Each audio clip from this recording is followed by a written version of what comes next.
Welcome to the Afterspin. Opinions from thought leaders in our state. Chris Fitzsimon, this week the NCAA announced that it was not seeking any additional sanctions on UNC Chapel Hill over the academic and athletic scandals that we've been talking about since 2010.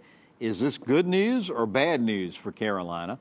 And is there any indication what and how severe those sanctions will ultimately be when they're completed? No, I don't think we know for sure. I think a few things are clear. One is I think they determined, the NCAA, that this was more an academic scandal than an athletic scandal. And the problem really was in the Department of African American Studies and some specific employees. They had the chairman or dean of the department, the woman who was doing papers for athletes and other students. Remember, there were, I think, actually slightly more than 50% of these students who were taking these fake classes were not athletes. So it was open up to fraternities and a lot of other people.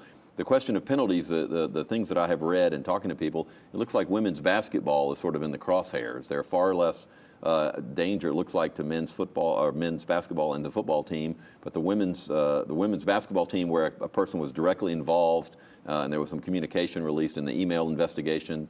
I think that's where the big penalties will be, but we really won't know. The NCAA is wildly unpredictable. The NCAA has ruled that any time a student gets a grade for a class he or she did not attend, it is a benefit. Right, but they backed off of this in this particular letter in terms of the impermissible benefits for basketball and football players. Yeah, it was really interesting. I think there are a lot of people who don't like UNC who are disappointed. I think the larger issue still remains about what we're going to do about college athletics. That's for another show. We still haven't addressed that at all. And as a dear friend of mine said to me just this week, Carolina didn't do anything that just about most every other school didn't do.